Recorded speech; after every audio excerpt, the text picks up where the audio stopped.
Assalamualaikum warahmatullahi wabarakatuh. Saya Trinaldi Ridho Sejati selaku moderator akan membimbing jalannya diskusi ini. Adapun topik yang akan kita bicarakan mengenai diskusi kali ini yaitu tentang Merdeka Belajar Kampus Merdeka. Sebelumnya saya akan memperkenalkan panelis kita pada pagi hari ini. Yang pertama adalah Mas Jundi. Mas Jundi, selamat pagi Mas Jundi. Pagi, Mas. Selamat bergabung. Yang kedua, Mbak Titik Laras Trapsila. Selamat pagi, Mbak Titik Laras Trapsila. Selamat pagi. Selamat bergabung. Yang ketiga adalah Mbak Agnesia Amin. Selamat pagi, Mbak Agnesia Amin. Selamat pagi. Yang terakhir adalah Mbak Lumatul Ilmas. Selamat pagi, Mbak Lumatul Ilmas. Ya, selamat pagi. Rangkaian acara yang akan kita lewati pada diskusi ini antara lain: 1. Pembukaan. 2. Penyajian materi. 3. Sesi tanya jawab. Yang terakhir adalah penutup. Acara yang pertama yaitu pembukaan. Marilah kita bersama-sama mengucapkan bismillah. Kita masuki acara selanjutnya yaitu penyajian materi. Saya memberi kesempatan kepada panelis untuk menyampaikan opini atau argumennya. Silakan. Panelis yang pertama, Mas Jundi Muhammad Harisanda. Pengertian merdeka belajar. Kemerdekaan belajar adalah memberi kebebasan dan otonomi kepada lembaga pendidikan dan merdeka dari birokratisasi. Dosen dibebaskan dari birokrasi yang berbelit, serta mahasiswa diberikan kebebasan untuk memilih bidang yang mereka sukai. Pengertian kampus merdeka. Kampus merdeka pada dasarnya menjadi sebuah konsep baru yang membiarkan mahasiswa mendapatkan kemerdekaan belajar di perguruan tinggi. Konsep ini pada dasarnya menjadi sebuah lanjutan dari sebuah konsep yang sebelumnya yaitu merdeka belajar. Program utama. Kemudahan pembukaan program studi baru. Perubahan sistem akreditasi perguruan tinggi. Kemudahan perguruan tinggi negeri menjadi PTN berbadan hukum. Hak belajar 3 semester di luar program studi. Mahasiswa diberikan kebebasan mengambil SKS di luar program studi. 3 semester yang dimaksud berupa 1 semester kesempatan mengambil mata kuliah di luar program studi, dan 2 semester melaksanakan aktivitas pembelajaran di luar perguruan tinggi. 4. Kebijakan kampus merdeka ala Nadiem Makarim. Mengubah PTN Satker menjadi sebuah PTN BH, adanya penyederhanaan pada akreditasi perguruan tinggi, membuka prodi baru, adanya kegiatan 2 semester di luar kampus, berbagai bentuk kegiatan belajar di luar perguruan tinggi, melakukan magang atau praktik kerja di luar industri atau di tempat kerja lainnya, melaksanakan proyek pengabdian kepada masyarakat di desa, mengajar di satuan pendidikan, mengikuti pertukaran mahasiswa, melakukan penelitian, melakukan kegiatan kewirausahaan, membuat studi atau proyek independen, mengikuti program kemanusiaan. Kelebihan Merdeka Belajar Kampus Merdeka. 1. Menjadikan dunia perkuliahan lebih fleksibel. 2. Memberikan kesempatan mahasiswa untuk mendalami studi yang diambil. 3. Memberikan wadah kepada mahasiswa untuk terjun ke masyarakat. 4. Bisa mempersiapkan diri untuk terjun di dunia kerja. Kekurangan Merdeka Belajar Kampus Merdeka. 1. Dinilai belum begitu matang dalam persiapan. 2. Pendidikan dan pengajaran yang belum terencana dengan baik. 3. Persiapan SDM yang belum terstruktur. Tantangan belajar di kampus merdeka. Pembelajaran dalam kampus merdeka memberikan tantangan dan kesempatan untuk pengembangan inovasi, kreativitas, kapasitas, kepribadian, dan kebutuhan mahasiswa. Kampus Merdeka juga sebagai tempat mengembangkan kemandirian dalam mencari dan menemukan pengetahuan melalui kenyataan dan dinamika lapangan. Misalnya, persyaratan kemampuan permasalahan real, interaksi sosial, kolaborasi, manajemen diri, tuntutan kinerja, target, dan pencapaiannya. Melalui program Merdeka Belajar yang dirancang dan diimplementasikan dengan baik, maka hard dan soft skill mahasiswa akan terbentuk dengan kuat. Terima kasih. Silakan panelis yang kedua, Mbak Titi Clara Strapsila. Ya, terima kasih. Sebelumnya saya akan mengecek apakah suara saya terdengar. Dengar. Ya, Titi Clara Strapsila dengan NPM 2010301122. Di sini saya akan membahas mengenal kebijakan Merdeka Belajar Kampus Merdeka.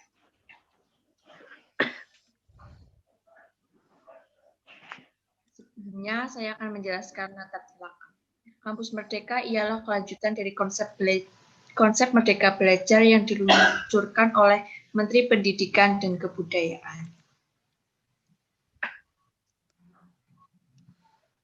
Menurut Nadiem Anwar Makarim, selaku Menteri Pendidikan dan Kebudayaan, kemerdekaan belajar ialah memberi kebebasan dan otonomi kepada lembaga pendidikan dan merdeka dari birokratisasi. Dosen dibebaskan dari birokrasi yang berbelit serta mahasiswa diberikan kebebasan untuk memilih bidang yang mereka sukai.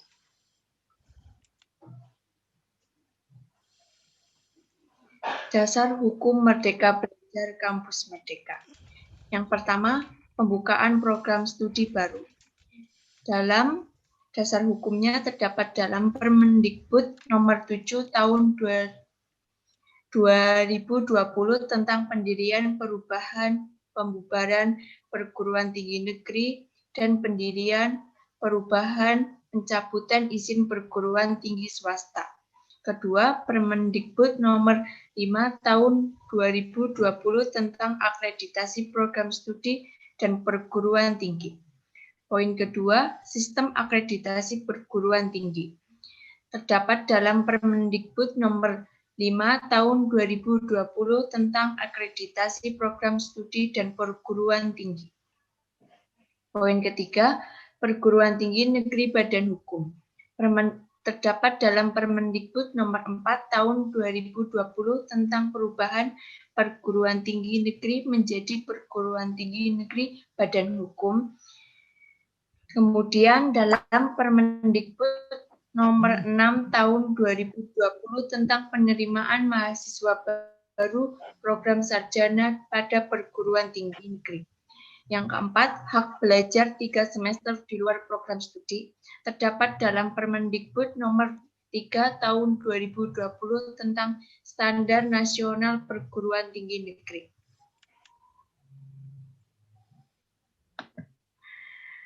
Nah, adanya program ini untuk menjadi amanah dari berbagai regulasi atau landasan hukum pendidikan tinggi dalam rangka peningkatan mutu dan lulusan pendidikan tinggi.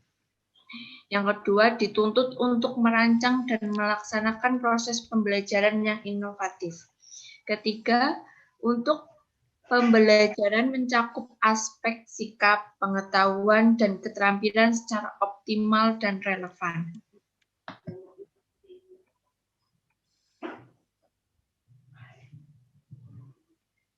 Program ini diluncurkan bertujuan untuk mendorong proses pembelajaran yang semakin otonom dan fleksibel dan menciptakan kultur belajar yang inovatif, tidak mengekang dan sesuai dengan kebutuhan mahasiswa. Dalam program ini, yang terlibat dalam kebijakan ini ialah 1, yang berhak yaitu mahasiswa. Kedua, yang memfasilitasi antara lain dosen, instruktur, dan tenaga kependidikan. 2, lembaga pemerintahan, badan dan lembaga penelitian dan pengabdian masyarakat. Selanjutnya, dunia usaha industri, dan terakhir mitra perguruan tinggi. Dan yang ketiga, regulator, yaitu Direktorat Jenderal Pendidikan Tinggi Negeri Kemendikbud Republik Indonesia. Kewajiban perguruan tinggi yaitu Permendikbud Nomor 3 Tahun 2020 tentang Standar Nasional Pendidikan Tinggi. Perguruan tinggi wajib memberikan hak bagi mahasiswa untuk sukarela atau dapat diambil atau tidak. Poin pertama, dapat mengambil SKS di luar perguruan tinggi sebanyak 2 semester atau yang setara dengan 40 SKS. Poin kedua, ditambah dengan dapat mengambil SKS di prodi yang berbeda dalam perguruan tinggi yang sama atau yang setara dengan 20 SKS. Program ini diluncurkan menjadi langkah awal dari rangkaian kebijakan untuk perguruan tinggi, juga untuk melepas belenggu agar lebih mudah bergerak.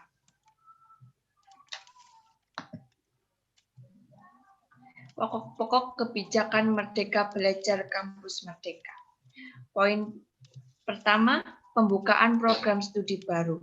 Kedua, sistem akreditasi perguruan tinggi. 3, perguruan tinggi negeri badan hukum. 4, hak belajar 3 semester di luar prodi.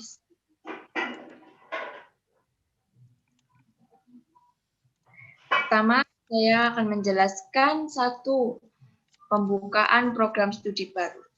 Kesempatan ini diberikan kebebasan kepada perguruan tinggi yang memiliki akreditasi A dan B. Selain itu, dengan catatan perguruan tinggi harus menjalin kerjasama dengan perusahaan berkelas dunia atau organisasi nirlaba berkelas dunia seperti BUMN, BUMD, atau perguruan tinggi yang masuk ranking top 100 besar. Pembukaan program studi baru ini diperbolehkan untuk semua jenjang S1, S2, S3, program profesi, dan pendidikan vokasi.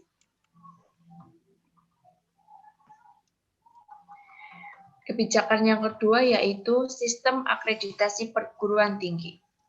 Program akreditasi akan disederhanakan dengan program ini yang bersifat otomatis atau sukarela bagi yang membutuhkan serta mengurangi beban administrasi proses akreditasi. Akreditasi tetap berjalan 5 tahun, namun akan diperbarui secara otomatis. Pengajuan akreditasi perguruan tinggi dan prodi dibatasi paling cepat 2 tahun setelah mendapatkan akreditasi yang terakhir kali berlaku untuk akreditasi B dan C. Jika sudah mendapatkan akreditasi A, maka pihak universitas harus mampu menjaga dengan baik, sekaligus bisa meraih akreditasi internasional. Akan tetapi, ada penyebabnya. Next. Penyebab akreditasi turun. Yang pertama, adanya komplain dari masyarakat. Contohnya, dosen tidak pernah masuk kelas tanpa alasan yang jelas. 2, menurun jumlah peminat dan jumlah lulusan. Contohnya seperti setiap tahun terus menurun jumlah peminat dan jumlah lulusannya karena berbagai faktor.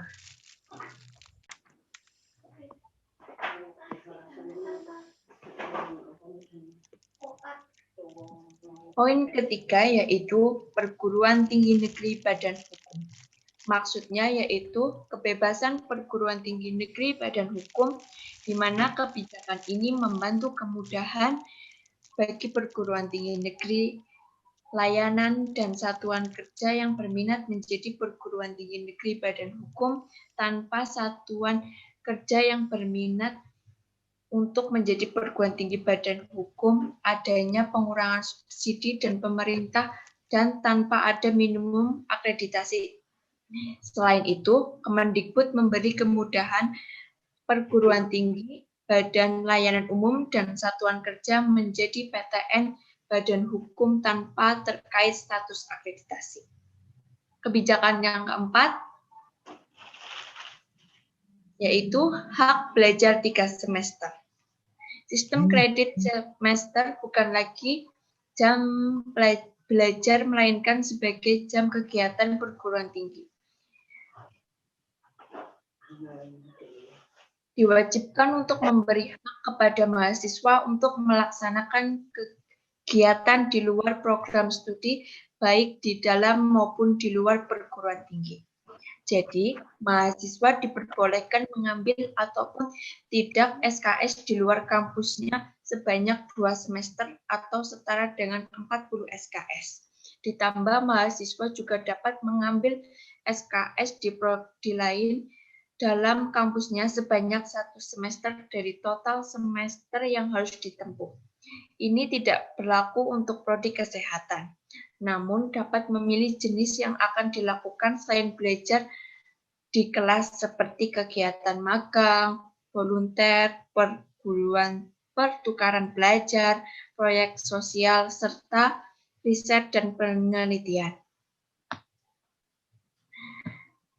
Program ini, dari kegiatan ini, bertujuan untuk menciptakan budaya yang belajar yang mandiri, pintar, dan disiplin yang berdampak sosial dan pemecahan masalah secara langsung, sehingga mahasiswa mendapat pengetahuan tentang pengalaman yang berharga dalam menempuh pendidikannya.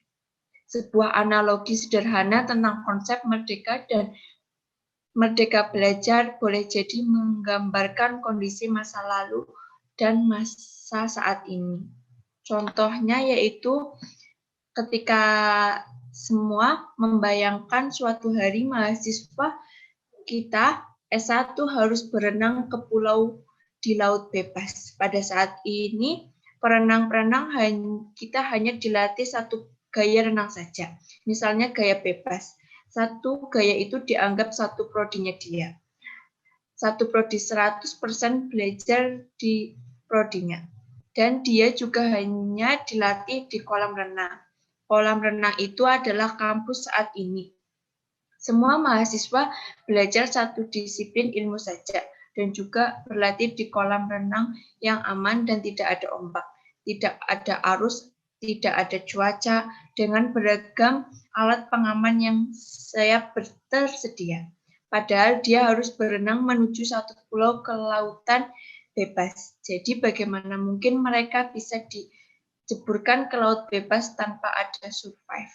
Jadi intinya mahasiswa program sarjana sebaiknya belajar berbagai disiplin ilmu. Dia belajar berenang gaya bebas, gaya punggung, bagaimana cara mengapung di lautan, dan juga tidak hanya berlatih di kolam renang. Tapi juga kenapa kita tidak sekali-kali latihan berenang di lautan bebas yang variatif.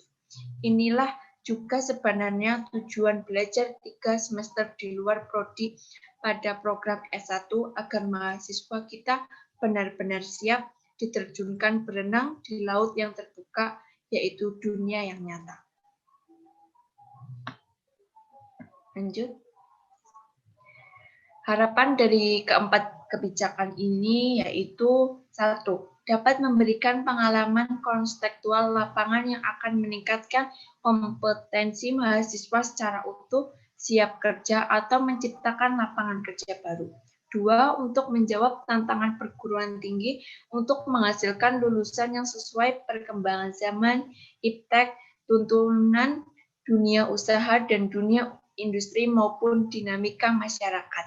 3. Dengan harapan perguruan tinggi dapat menghasilkan insan Indonesia yang beradab, berilmu, profesional, dan kompetitif, serta berkontribusi terhadap kesejahteraan kehidupan bangsa. Sekian dari saya.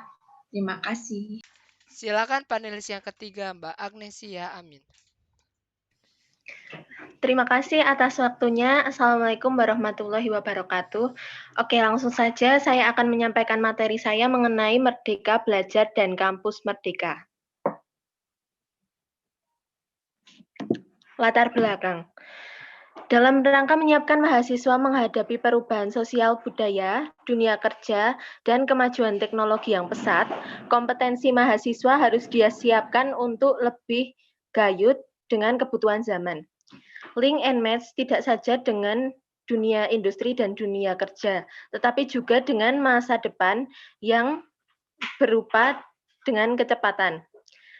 Perguruan tinggi dituntut untuk dapat merancang dan melaksanakan proses pembelajaran yang inovatif agar mahasiswa dapat meraih capaian pembelajaran mencakup aspek sikap, pengetahuan, dan keterampilan secara optimal dan selalu relevan.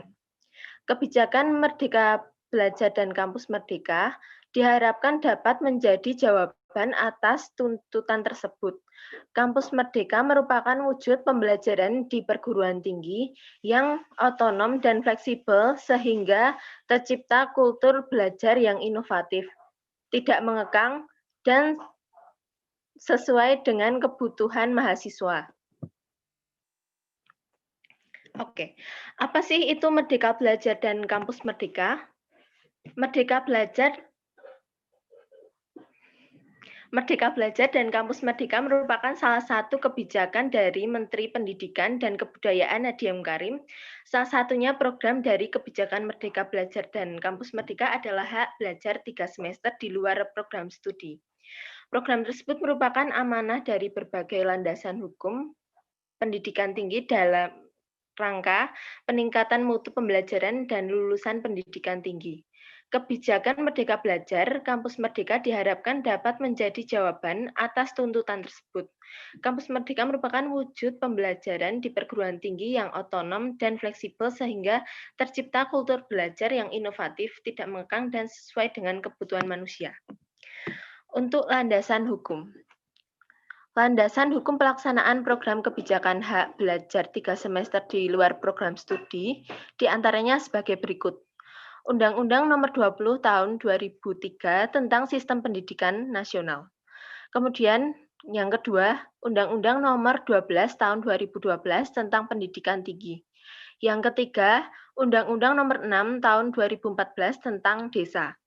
Yang keempat, Peraturan Pemerintah Nomor 4 Tahun 2014 tentang Penyelenggaraan Pendidikan Tinggi dan Pengelolaan Perguruan Tinggi. Yang kelima, Peraturan Presiden Nomor 8 Tahun 2012 tentang KKNI. Yang keenam, Peraturan Menteri Pendidikan dan Kebudayaan Republik Indonesia Nomor 3 Tahun 2020 tentang Standar Nasional Pendidikan Tinggi. Yang ketujuh, Peraturan Menteri Desa, Pembangunan Daerah Tertinggal dan Transmigrasi Nomor 11 Tahun 2019 tentang prioritas penggunaan dana desa tahun 2020. Yang kedelapan, Peraturan Menteri Desa, Pembangunan Daerah Tertinggal dan Transmigrasi Nomor 16 Tahun 2019 tentang Musyawarah Desa. Yang kesembilan, tentang Peraturan Menteri Desa, Pembangunan Daerah Tertinggal dan Transmigrasi Nomor 17 Tahun 2019 tentang Pedoman Umum Pembangunan dan Pemberdayaan Masyarakat Desa. Yang ke-10, Peraturan Menteri Desa, Pembangunan Daerah Tertinggal dan Transmigrasi Nomor 18 Tahun 2019 tentang Pedoman Umum Pendampingan Masyarakat Desa. Program utamanya adalah 1. Kemudahan pembukaan program studi baru. Yang kedua, perubahan sistem akreditasi perguruan tinggi. Kemudian yang ketiga, perubahan perguruan tinggi negeri menjadi PTN berbadan hukum. Yang keempat adalah hak belajar 3 semester di luar program studi. Yang kelima, mahasiswa diberikan kebebasan mengambil SKS di luar program studi. Yang keenam, 3 semester yang dimaksud berupa 1 semester kesempatan mengambil mata kuliah di luar program studi, dan 2 semester melaksanakan aktivitas pembelajaran di luar perguruan tinggi. 4 kebijakan Kampus Merdeka. Yang pertama adalah otonomi pembukaan program studi baru. Program pertama adalah perguruan tinggi atau PT, baik itu perguruan tinggi negeri maupun swasta, memiliki otonomi pembentukan program studi baru. Syaratnya PTN dan PTS yang mau membuka program studi baru harus memiliki akreditasi A dan B serta telah melakukan kerjasama dengan organisasi atau universitas yang masuk dalam QS Top 100 World Universities. Pengecualian berlaku untuk program kesehatan dan pendidikan. Seluruh prodi baru akan otomatis mendapatkan akreditasi C. Dilansir dari situs resmi Kemendikbud, Mendikbud menjelaskan bahwa kerjasama dengan organisasi akan mencakup penyusunan kurikulum, praktik kerja atau magang, dan penempatan kerja bagi para mahasiswa. Kemendikbud akan bekerja sama dengan perguruan tinggi dan mitra prodi untuk melakukan pengawasan. Menteri Nadiem mengingatkan teacher study wajib dilakukan setiap tahun. Perguruan tinggi wajib memastikan hal ini diterapkan. Yang kedua adalah program reakreditasi dilakukan secara otomatis dan sukarela. Poin selanjutnya adalah mempermudah proses akreditasi perguruan tinggi. Saat ini program akreditasi wajib dilakukan tiap 5 tahun sekali. Kebijakan baru ini akan membuat proses tersebut diperbaharui secara otomatis. Proses reakreditasi ini bersifat otomatis untuk seluruh peringkat dan bersifat sukarela bagi perguruan tinggi dan prodi yang sudah siap naik peringkat. Akreditasi yang sudah ditetapkan Badan Akreditasi Nasional Perguruan Tinggi tetap berlaku selama 5 tahun. Namun, akan diperbaharui secara otomatis. Pengajuan reakreditasi perguruan tinggi dan prodi dibatasi paling cepat 2 tahun setelah mendapat akreditasi yang terakhir kali. Untuk perguruan tinggi yang berakreditasi B dan C juga bisa mengajukan peningkatan akreditasi kapanpun. Menteri Nadiem menjelaskan akreditasi A akan diberikan kepada perguruan tinggi yang berhasil mendapatkan akreditasi internasional. Daftar akreditasi internasional yang diakui akan ditetapkan dengan keputusan Menteri. Evaluasi akreditasi akan dilakukan oleh BANPT jika ditemukan penurunan kualitas berdasarkan pengaduan masyarakat yang disertai bukti yang konkret, serta penurunan tajam jumlah mahasiswa baru yang mendaftar dan lulusan dari prodi ataupun perguruan tinggi. Yang ketiga adalah syarat menjadi PTN berbadan hukum. Dipermudah. Kebijakan Kampus Merdeka yang ketiga berkaitan dengan kebebasan sebagai perguruan tinggi negeri, badan layanan umum, dan satuan kerja untuk menjadi PTN badan hukum. Kemendikbud akan mempermudah persyaratan PTN BLU dan Satker untuk menjadi PTN BH tanpa terkait status akreditasi. Hingga saat ini, hanya perguruan tinggi berakreditasi A yang dapat menjadi PTN BH. Yang keempat adalah hak belajar 3 semester di luar program studi dan perubahan definisi SKS. Mahasiswa diberikan kebebasan untuk mengambil ataupun tidak SKS di luar kampusnya sebanyak 2 semester atau setara dengan 40 SKS. Ditambah mahasiswa juga dapat mengambil SKS di prodi lain di dalam kampusnya sebanyak 1 semester dari total semester yang harusnya ditempuh. Namun, ini tidak berlaku untuk prodi kesehatan. Menteri Nadiem menilai saat ini bobot SKS untuk kegiatan pembelajaran di luar kelas sangat kecil dan tidak mendorong mahasiswa untuk mencapai pengalaman baru. Apalagi di banyak kampus, pertukaran pelajar dan praktik kerja justru menunda kelulusan mahasiswa. Mendikbud juga menjelaskan tentang perubahan pengertian mengenai SKS.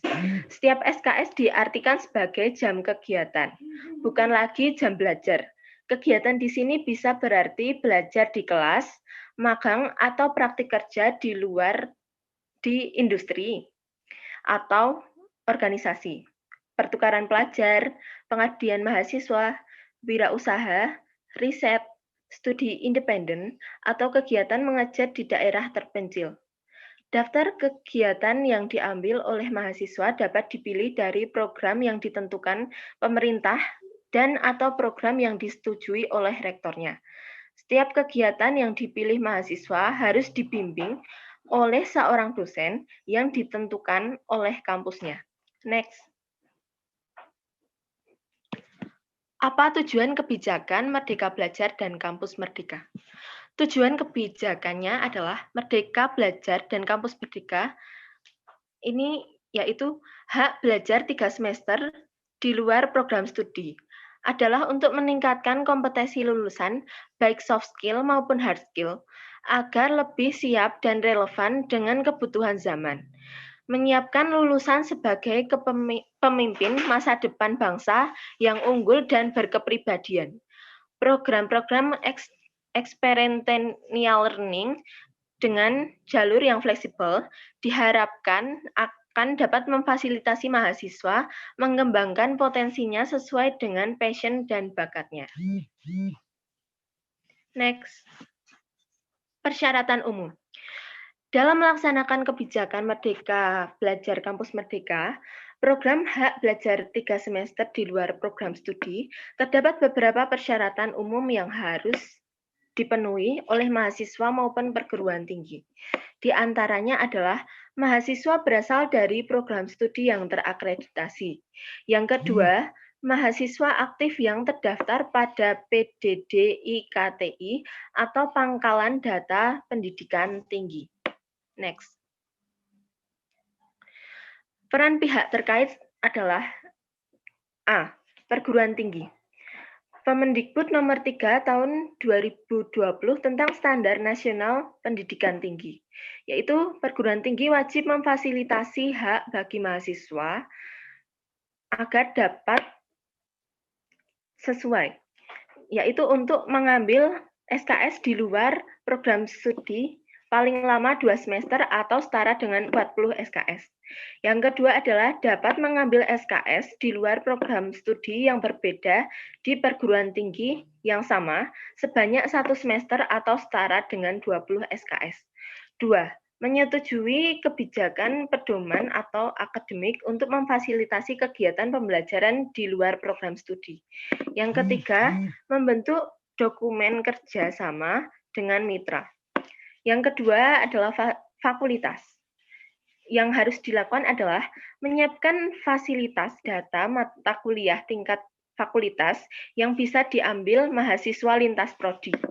Kemudian menyiapkan dokumen kerjasama dengan mitra yang relevan. Yang C adalah program studi. Yang harus dipersiapkan adalah menyusun atau menyesuaikan kurikulum dengan model implementasi kampus Merdeka. Yang kedua, memfasilitasi mahasiswa yang akan mengambil pembelajaran lintas prodi dalam perguruan tinggi. Yang ketiga, menawarkan mata kuliah yang bisa diambil oleh mahasiswa di luar program studi. Yang D adalah mahasiswa. Yang dipersiapkan adalah mendaftar program kegiatan luar prodi. Yang kedua, melengkapi persyaratan kegiatan luar prodi termasuk mengikuti seleksi bila ada. Yang ketiga adalah mengikuti program kegiatan luar prodi sesuai dengan ketentuan pedoman akademik yang ada. E adalah mitra. Yang harus dipersiapkan adalah membuat dokumen kerjasama bersama perguruan tinggi, fakultas, atau program studi. Melakukan program kegiatan luar prodi sesuai dengan ketentuan yang ada dalam dokumen kerjasama. Next. Bentuk pembelajarannya ada 1. Pertukaran pelajar. Tujuan dari pertukaran pelajar antara lain adalah 1. Belajar lintas kampus, tinggal tinggi bersama dengan keluarga di kampus tujuan. Wawasan mahasiswa tentang Bhinneka Tunggal Ika akan makin berkembang. Persaudaraan lintas budaya dan suku akan semakin kuat. Yang kedua, membangun persahabatan masyarakat antara daerah suku, budaya, dan agama, sehingga meningkatkan semangat persatuan dan kesatuan bangsa. Yang ketiga adalah menyelenggarakan transfer ilmu, pengetahuan untuk menutupi disparitas pendidikan baik antara perguruan tinggi dalam negeri maupun kondisi pendidikan tinggi dalam negeri dan luar negeri. Yang kedua adalah magang atau praktik kerja.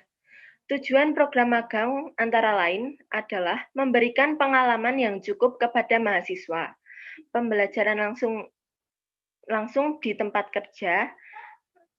Selama magang, mahasiswa akan mendapatkan hard skill. maupun soft skill. Sementara industri mendapatkan talenta yang bila cocok nantinya bisa langsung direkrut, sehingga mengurangi pengangguran. Yang ke-D adalah penelitian atau riset. Tujuan dari penelitian atau riset adalah mahasiswa diharapkan dapat ditingkatkan mutunya. Selain itu, pengalaman mahasiswa dalam proyek riset yang besar akan memperkuat pool talent peneliti secara topikal. Yang kedua adalah mahasiswa mendapatkan kompetensi penelitian melalui pembimbing langsung oleh peneliti di lembaga riset atau pusat studi. Yang ketiga adalah meningkatkan ekosistem dan kualitas riset di laboratorium dan lembaga riset Indonesia dengan memberikan sumber daya peneliti dan registrasi penelitian sejak dini. Yang E adalah proyek kemanusiaan. Tujuannya adalah menyiapkan mahasiswa unggul yang menjunjung tinggi nilai kemanusiaan dalam menjalankan tugas berdasarkan agama, moral, dan juga etika. Yang ke-F adalah kegiatan wirausaha. Tujuan dari kegiatan wirausaha ini antara lain memberikan mahasiswa yang memiliki minat berwirausaha untuk mengembangkan usahanya lebih dini dan terbimbing. Kemudian yang ke-G, studi atau proyek independen. Tujuan dari program studi adalah mewujudkan gagasan mahasiswa dalam mengembangkan produk inovatif yang menjadi gagasan. Yang kedua, menyelenggarakan pendidikan berbasis riset dan pengembangan. Yang ketiga adalah meningkatkan presentasi mahasiswa dalam ajang nasional dan juga internasional. Kemudian ada program pembangunan desa atau kuliah kerja nyata, yang tujuannya antara lain adalah kehadiran mahasiswa selama 6-12 bulan dapat memberikan kesempatan kepada mahasiswa untuk memanfaatkan ilmu pengetahuan, teknologi, keterampilan yang dimilikinya, bekerja dengan banyak pemangku kepentingan di lapangan. Yang kedua adalah membantu percepatan pembangunan di wilayah pedesaan bersama dengan Kementerian Desa atau PDTT. Next. Menyusun kebijakan dan manual mutu.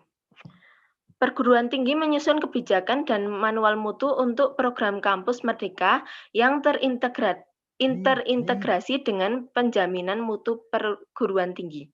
Yang kedua, dalam menyusun kebijakan dan manual mutu, program kampus merdeka sebaiknya mengacu pada kebijakan dan manual mutu dari sistem penjaminan mutu yang telah berlaku di perguruan tinggi. Yang ketiga adalah kebijakan dan manual mutu program kampus merdeka yang telah ditetapkan wajib didiseminasikan dan disosialisasikan khususnya kepada dosen pembimbing, industri, dan peserta magang. Next. Yang B adalah pelaksanaan kebijakan Merdeka Belajar, Kampus Merdeka, program hak belajar 3 semester di luar program studi dapat berjalan dengan mutu yang terjamin. Maka, perlu ditetapkan beberapa mutu, diantaranya adalah mutu kompetensi peserta, mutu pelaksanaan, mutu proses pembimbing internal dan eksternal, mutu sarana dan prasarana untuk pelaksanaan, mutu pelaporan dan presentasi hasil, dan juga mutu penilaian. Next. C. Melaksanakan monitoring dan evaluasi. Satuan penjamin mutu di perguruan tinggi menyelenggarakan Merdeka Belajar Kampus Merdeka, program hak belajar 3 semester di luar program studi, wajib memiliki mekanisme formal untuk mengevaluasi dan memonitor mahasiswa secara periodik. Untuk menjamin mutu program tersebut, maka pelaksanaan monitor dan evaluasi dilakukan mulai dari tahap persiapan, pelaksanaan, dan juga penilaian. Penilaian atau evaluasi merupakan salah satu rangkaian kegiatan dalam meningkatkan kualitas, kinerja, dan produktivitas dalam melaksanakan program magang industri. Fokus evaluasi adalah individu mahasiswa, yaitu presentasi yang dicapai dalam pelaksanaan magang oleh mahasiswa. Melalui evaluasi akan diperoleh tentang apa yang telah dicapai dan apa yang belum dicapai oleh mahasiswa selama mengikuti kegiatan. Next. Selain komponen di atas, perguruan tinggi diwajibkan untuk membuat sistem berupa survei online tentang pengalaman dan penilaian mahasiswa terhadap kualitas program Merdeka Belajar yang mereka jalani selama 1 semester di luar program studi. Hal ini dapat digunakan untuk mendapatkan umpan balik dari mahasiswa sebagai sarana evaluasi bagi perguruan tinggi dalam mengembangkan program berikutnya. Kesimpulan dari materi yang saya sampaikan adalah melalui program Merdeka Belajar yang dirancang dan diimplementasikan dengan baik, maka hard skill dan soft skill mahasiswa akan terbentuk dengan kuat. Program Merdeka Belajar dan Kampus Merdeka diharapkan dapat menjawab tantangan perguruan tinggi untuk menghasilkan lulusan yang sesuai dengan perkembangan zaman, kemajuan iptek, tuntutan dunia usaha dan dunia industri maupun dinamika masyarakat. Ya, sekian dari saya. Apabila ada kurang lebihnya, mohon maaf. Saya kembalikan kepada moderator. Terima kasih. Silakan panelis yang terakhir, Mbak Lumatul Ilmas Lilia. Oi. Ya, baik. Terima kasih. Sebelumnya, Assalamualaikum warahmatullahi wabarakatuh. Selamat pagi, salam sejahtera untuk kita semua. Perkenalkan, nama saya Lumatul Ilmas Lilia dengan NPM 2010301050 akan mempresentasikan mengenai tantangan dan peluang dalam Merdeka Belajar dan Kampus Merdeka.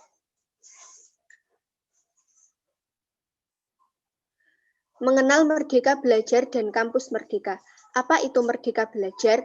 Merdeka Belajar adalah memberi kebebasan dan otonomi kepada lembaga pendidikan dan merdeka dari birokratisasi.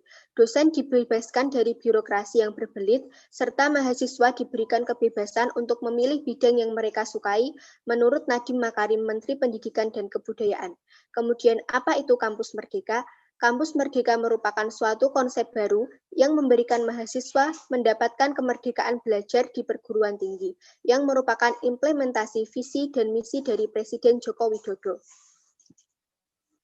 Dalam penerapannya, konsep ini nantinya mahasiswa akan diberikan keleluasaan selama 2 semester pada program belajarnya untuk melakukan kegiatan di luar kampus, di luar kelas, dan 1 semester kesempatan di luar program studi. Konsep ini pada dasarnya menjadikan mahasiswa untuk lebih bersosialisasi dengan lingkungan di luar kelas. Kemudian, latar belakang dan tujuan dari Merdeka Belajar dan Kampus Merdeka. Latar belakangnya adalah dalam rangka menyiapkan mahasiswa yang menghadapi perubahan sosial budaya, dunia kerja, dan kemajuan teknologi yang pesat. Kompetensi mahasiswa harus disiapkan untuk lebih gayut dalam kebutuhan zaman. Perguruan tinggi dituntut untuk dapat merancang dan melaksanakan proses pembelajaran yang inovatif agar mahasiswa dapat meraih capaian pembelajaran yang mencakup aspek sikap, pengetahuan, dan keterampilan secara optimal dan selalu relevan. Kemudian tujuan dari Merdeka Belajar Kampus Merdeka adalah konsep belajar merdeka ini bertujuan untuk memberikan keleluasaan kepada para mahasiswa untuk belajar di luar kampus, dan Kampus Merdeka juga mendorong mahasiswa untuk menguasai berbagai keilmuan yang berguna untuk memasuki dunia kerja.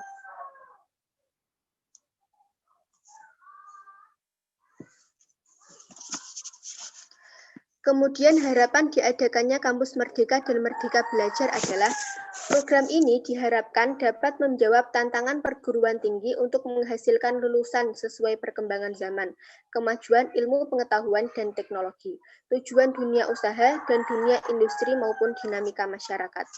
Proses pembelajaran dalam Kampus Merdeka merupakan salah satu perwujudan dari pembelajaran yang berpusat pada mahasiswa, student-centered learning, yang sangat esensial.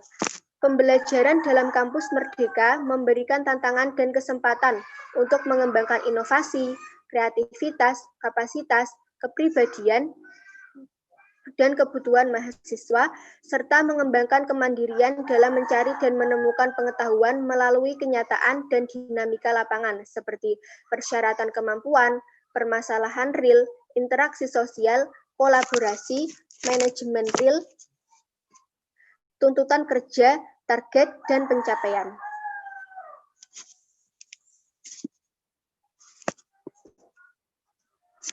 Kemudian kebijakan dalam kampus merdeka, ada 4. Yang pertama, mengubah PTN Satker menjadi PTN berbadan hukum. Yang kedua, adanya penyederhanaan pada akreditasi perguruan tinggi, membuka prodi baru, dan adanya kegiatan 2 semester. Mengubah PTN Satker menjadi PTN berbadan hukum. Dalam kebijakannya, Kemendikbud dengan penerapan kampus yang merdeka adalah mengubah PTN Satuan Kerja menjadi PTN berbadan hukum, di mana di dalamnya terdapat layanan umum yang tersedia dan akan diubah menjadi perguruan tinggi negeri dengan kekuatan badan hukum. Perubahan yang dilakukan dikarenakan tuntutan yang ada saat ini telah bergerak dan sangat cepat. Kemudian yang kedua adalah adanya penyederhanaan pada akreditasi perguruan tinggi. Kebijakan ini berkaitan dengan program reakreditasi yang pada dasarnya bersifat otomatis untuk semua peringkat dan juga bersikap sukarela bagi perguruan tinggi. Dalam penerapannya, kampus merdeka kedepannya akreditasi akan tetap sama dengan sebelumnya, yaitu berlaku selama 5 tahun dan dapat diperbarui secara otomatis. Kemudian yang ketiga adalah membuka prodi baru. Otonomi pendirian prodi baru nantinya akan diberikan jika sebuah perguruan tinggi negeri dan perguruan tinggi swasta telah memiliki akreditasi A ataupun B. Otonomi tersebut juga diberikan jika perguruan tinggi tersebut telah melakukan kerjasama dengan organisasi atau universitas yang masuk pada QS Top 100 universitas. Kerjasama yang masuk bisa mencakup kurikulum, praktik kerja lapangan, magang, atau penempatan kerja bagi mahasiswa. Kemudian yang keempat adalah adanya kegiatan 2 semester di luar kampus. Kebijakan ini merupakan suatu bentuk kemerdekaan yang didapatkan oleh mahasiswa. Kampus yang memberikan keleluasaan kepada mahasiswa untuk kegiatan di luar kelas akan membantu mahasiswa agar mereka lebih tahu penerapan ilmunya dalam suatu bidang kerja. Ini akan membantu mahasiswa dan akan menambah pengalaman bagi mahasiswa untuk lebih siap menghadapi dunia kerja yang lebih sulit di masa depan.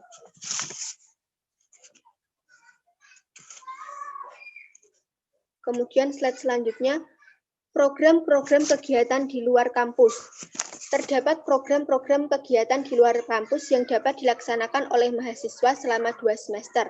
Yang pertama, contohnya seperti magang atau praktik kerja.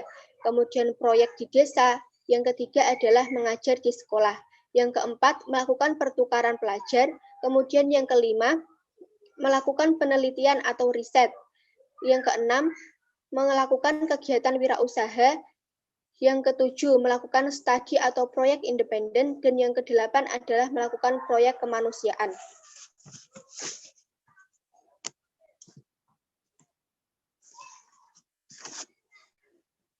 Selanjutnya adalah tantangan dan peluang pelaksanaan Merdeka Belajar Kampus Merdeka.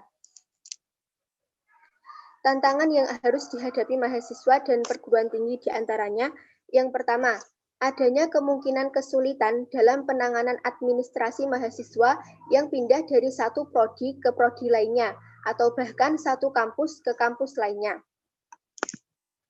Yang kedua, Akan ada pula perbedaan standar penilaian antara satu perguruan tinggi dengan perguruan tinggi lainnya, karena kita juga tidak bisa menjamin mahasiswa tersebut dalam 2-3 semester dapat mengambil dari satu kampus atau lebih dari satu kampus. Kemudian yang ketiga adalah mahasiswa kemungkinan tidak bisa bebas memilih mata kuliah karena harus ada pemahaman terhadap pengantar mata kuliah dalam satu program studi tertentu. Yang keempat adalah kompetensi lulusan menjadi lebih generalis dan kurang spesifik dalam keilmuannya. Karena dalam kampus Merdeka, mahasiswa akan memiliki lebih dari beberapa keterampilan yang dimilikinya, karena mahasiswa tersebut dapat belajar 3 semester di luar program studinya maupun di luar kampus. Kemudian yang ketiga adalah, yang kelima adalah terdapat timpangan kualitas perguruan tinggi di Indonesia masih sangat tinggi. Karena perguruan tinggi di Indonesia tidak semuanya baik. Masih terdapat yang akreditasinya C maupun masih dalam proses akreditasi. Yang terakhir adalah kualitas pembukaan program studi baru juga dinilai memberatkan perguruan tinggi yang belum mapan. Kemudian peluang dalam pelaksanaan Merdeka Belajar Kampus Merdeka. Terdapat beberapa peluang yang akan diterima mahasiswa ketika menjalankan pelaksanaan Merdeka Belajar Kampus Merdeka, yaitu gagasan Kampus Merdeka ini dapat memberikan peluang bagi perguruan tinggi untuk mengembangkan potensi sumber daya manusia dalam mengantisipasi kompetisi global. Kemudian slide selanjutnya. Contoh permasalahan dalam pelaksanaan Kampus Merdeka Belajar adalah permasalahan yang saya ambil adalah bagaimana jika suatu perguruan tinggi belum memiliki akreditasi yang baik.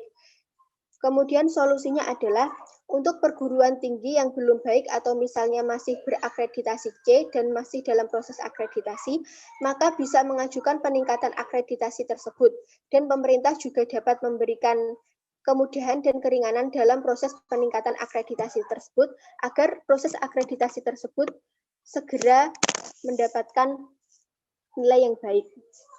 Kemudian slide selanjutnya.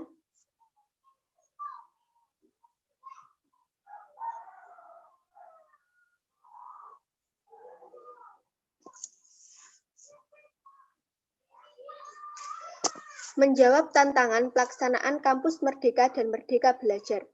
Perguruan tinggi harus bersinergi dengan berbagai komponen, terutama dalam hal penyesuaian ini dibutuhkan waktu sampai pada implementasi secara utuh. Pada akhirnya, setiap perguruan tinggi harus memiliki strategi yang cermat, tepat, dan cepat, karena diperlukan kerjasama dengan pihak luar agar mahasiswa lebih matang dan memiliki pengalaman yang lebih luas. Kemudian, setiap program studi harus didukung dengan sarana dan prasarana pembelajaran yang memadai secara optimal dan harus terbuka melalui pengembangan informasi akademik berbasis website, serta harus memiliki sumber daya manusia tenaga kependidikan yang handal untuk mewujudkan pelayanan prima sebagai pendukung kegiatan akademik yang berkelanjutan dan lebih bermutu.